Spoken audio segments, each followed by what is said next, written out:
Okay, look, I have a lot of physical books for living in such a small space. I take up 2 whole compartments in our RV. I used to take up 3, but then Trevor made me consolidate so I could fit my camera gear in there. It's a lot of books, okay? If you're curious about what my little library looks like, go ahead and check out my organizing my little library video. There are some books on my physical TBR that I have been avoiding.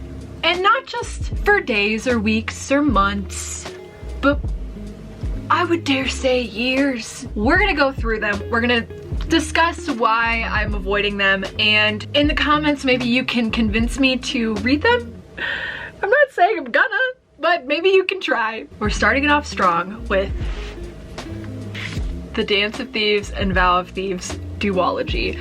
I was trying to do a book buddy reading thing with Sincerely V, who is amazing, and you should definitely check out her channel. But she read Dance of Thieves, and I was supposed to read Dance of Thieves in December. It's April. So needless to say, I've been avoiding this series, and you may be saying, why, Taylor? This is where you start to understand me a little bit more, okay? I know, this is going to change my personality.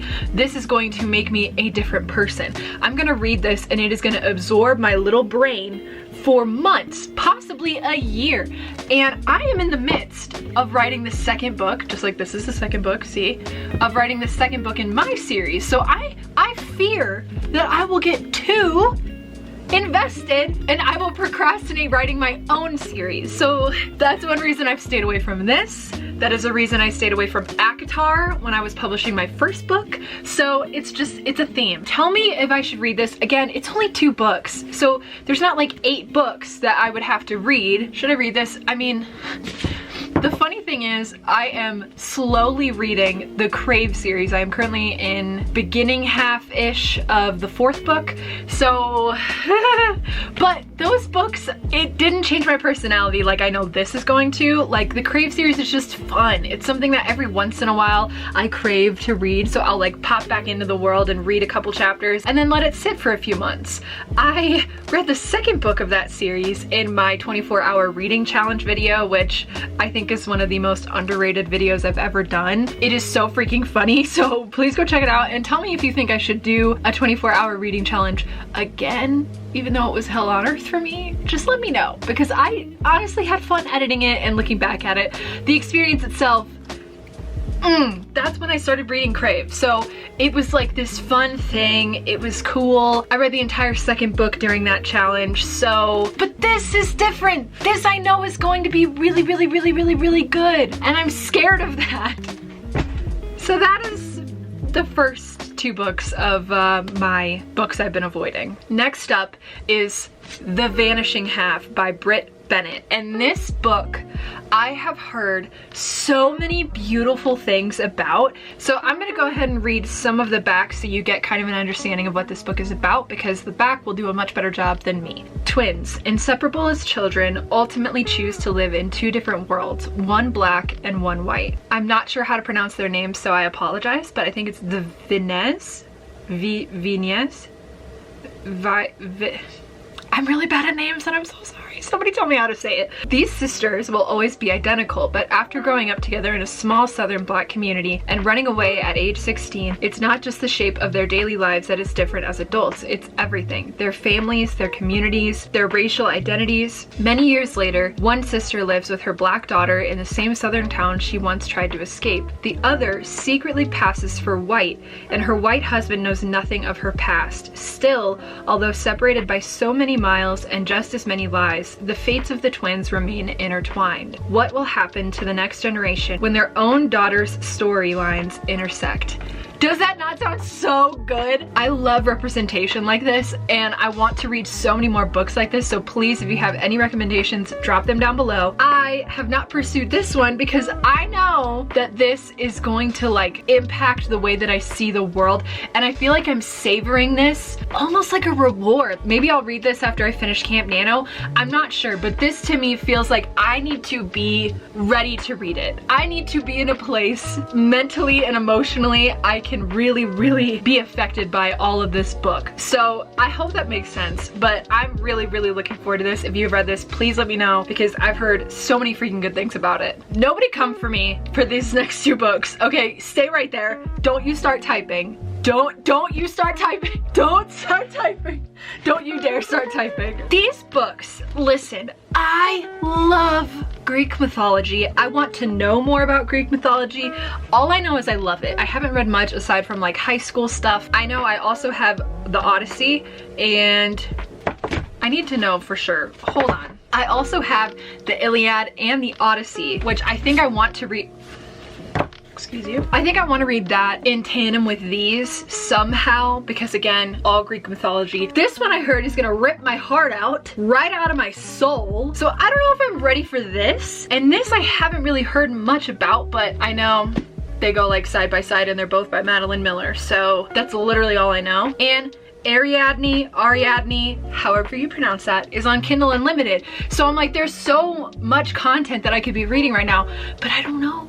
I don't even know if Ariadne is involved in this. I don't know anything, but I would like to. So I'm avoiding this because I feel like my brain is not ready. I did start to read it I'm literally on page 2. And I was like, okay, Taylor, you don't know anything. We need to either decide if we can go into it with knowing nothing, or if we should try to read Iliad and Odyssey. I don't know. I just don't know. I think there's too much components when it comes to Greek mythology that I'm like, I'm intimidated by this, to be honest. So another book that I've been avoiding is Pachinko. I hope I'm saying that correctly, but it is by Min-Jin Lee. This book I have heard so many beautiful, beautiful things about. I found it in a free little library and I want to say Colorado, and I was instantly super, super excited. I don't know very, very much about it other than that it has Asian rep. I think it's Korean. Yes, so this has Korean representation in it. I love Asian rep. I'm Filipino, and every time I see it, I get really excited about it. I don't know much about this one, so let's read it together, shall we? History is seldom kind. 4 generations of a poor, proud immigrant family fight to control their destinies, exiled from a homeland they never knew. That sounds so good. I'm not gonna read the rest of it. I want you to go check it out if you're interested. It's just stunning. Again, I don't know when I'm gonna read this one. I feel like a lot of books have seasonal vibes, and this feels almost summer, like spring, summer, so soon I guess is when I could check this one out. I don't really know. I'm gonna have to think about this, but I've been avoiding it because it's a little bit bigger. It's got a lot of history, I know. I just feel like it's really gonna impact me, so I'm taking my time with this one, but I still am really, really, really looking forward to this one. This one, I don't know if I'm ever gonna be emotionally ready for, but it's A Man Called Ove, and I have seen so many a person sob over this book. Like at the ending, people just absolutely lose their minds and their hearts are shattered, their worlds dissolve around them. I don't know if I can emotionally handle that. It's about this sweet old man, that's all I know. At first sight, Ove is almost certainly the grumpiest man you will ever meet. People think him bitter, and he thinks himself surrounded by idiots. Same. Ove's well-ordered, solitary world gets a shake-up one November morning with the appearance of new neighbors, a chatty young couple and their 2 boisterous daughters, who announce their arrival by accidentally flattening Ove's mailbox with their U-Haul. That's all I'm gonna tell you. So I can just anticipate this book like really hurting me and making me like look through life in a different lens, and I'm just not prepared. I'm not prepared mentally for that right now, so I've been avoiding it. Camera battery died. A good girl's, I can't say that correctly. A Good Girl's Guide to Murder. This one I've also been avoiding. Recently, I've been really into murder mysteries, so I'm wondering if I can kind of shift gears to try to read this one. I know it's a series, so I just don't feel like giving the energy to a full series right now. I know this is gonna be a commitment in one way or another. Maybe it's not. Maybe it's just a really quick read that I'm overthinking about. I don't really know. It's young adult. It seems easy enough. It's pretty short. Maybe if you tell me to do the 24-hour reading challenge again, I'll read this. This book, I'm Glad My Mom Died by Jeanette McCurdy. This one I've gotten this far in. Okay, let me show you. Page 79. Me and my friend Elena were doing a book club on this one just because we heard about her life and that it was just a really good book, but there is a lot of trauma and definitely read the trigger warnings for this book. It was just so heavy reading this book. I've been avoiding it because it's heavy, and I think I need to be in a really, really good mental place when I read this, and if I'm even slightly off balance, this will ruin my week. I have been avoiding this one. But just know that going into this book, maybe you didn't have that problem. I do, so I've been avoiding this one, but I do plan on reading this when I feel like I can handle it. Okay, now we're getting into the real stuff that I'm intimidated by and have been avoiding like the plague. We're gonna start off strong with The Secret History by Donna Tartt. I have been avoiding this because this book flat out makes me feel stupid. I read this and I'm just so, look, I have a bookmark on page 32. I know it's dark academia, that it's like fall vibes, it's like a murder happens, it's interesting. I've also been avoiding If We Were Villains. Luckily I don't physically own that book, but it's on Kindle Unlimited and it stares at me every single time I open the app. I don't really know, it scares me low-key. Should I read this? I don't know. Maybe this fall I can just bring it to like a cozy cafe and just like seem mysterious and like sip my chai in a little cafe in Washington or something, you know? Aside from those circumstances, I will not be reading it. Then we've got The Picture of Dorian Gray. This one by Oscar Wilde. The Picture of Dorian Gray by Oscar Wilde. This one I've been avoiding because I know it's going to change my life and ruin everything, and there's so many beautiful quotes. I literally read like the first 2 pages and was like, I need to highlight this entire book. And I really like this copy. It's like a special Barnes & Noble edition. It wasn't that expensive. It was $8 at Barnes & Noble, but I don't know, should I annotate this copy? Like, should I just go for it and do the dang thing? Like, I just don't know. I think this book is going to be something that like I cherish for the rest of my life, and I'm very afraid to take the first step and start reading it. You know? Let me know if you're that way with books, because I surely am. Next we have The Goldfinch by Donna Tartt. Now this is a big freaking book. I saw this book and this cover at a thrift store, and I got this for literally $1, and I had no idea who Donna Tartt was. I liked the finch, I liked the spine. I thought, oh, this could look cute on a shelf or something, like just hanging out. But then I realized, oh my god, this is Donna Tartt and this is The Goldfinch. One day it just hit me. I was like, oh my god, I just feel like it takes a lot of brain power to read this, and I just don't have the energy, bro. I don't know what my hair is doing, just ignore it for me, okay? What is that? Then we've got Daisy Jones and the Six. So this book, they turned into a Hulu series or something. It's like out there in the world. It's a big deal. Lots of people love this book. I found this hardcover for $2 at a thrift store. It's in mint condition. It's perfect. I read The 7 Husbands of Evelyn Hugo and I liked it, but I didn't love it. Every time that I hype up a book in my head, or other people hype it up so much, and then I read it, it could be the best book in the world. It doesn't meet my expectations. So I'm worried about reading this one. And I'm a musician, I love music, but I'm worried. I don't know, Daisy.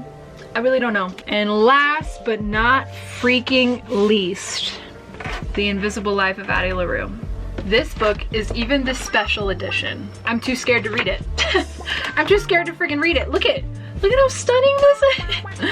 And I'm so afraid to read it. I'm so scared. Let's see, how many pages am I? I am on the 4th chapter on page 27. I stopped reading because all of the reasons I've stated combine into this. I know emotionally it's gonna devastate me. It's gonna change my personality. I'm also afraid that it's not gonna live up to the hype that I've put it up to in my head. I'm worried about this book.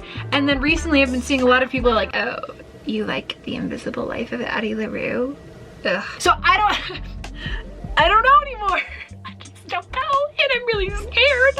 I'm scared. I just came here to have a good time, and now I'm leaving scared. This is another book I feel like could fit the same criteria as The Secret History. I would need to be in a cafe in Washington, drinking and sipping my little dirty chai, and just minding my business and looking mysterious. This is one of those books I feel like I could read there. Do I just pick it up in the fall and force myself to finish it? I don't know. I really don't know anymore, guys. I just don't know. So all in all, we have 14 physical books in my collection that I am avoiding. I don't know if I'm ever gonna read them. Maybe I do a challenge where like I try to read like the first chapter, and if it's not working out, I just stop forcing it and I just let it go and I donate them or something. I don't know. I don't know what to do. I don't even open my freaking library anymore because I know they're in there. Thank you so much for watching this video. Make sure to like, comment, and subscribe.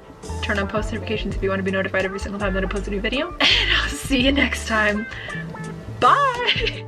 I'm gonna try to stack them all up. Oh my god. Oh, they fell. This is a bad idea. Okay, just click off the video. Just go away. Goodbye.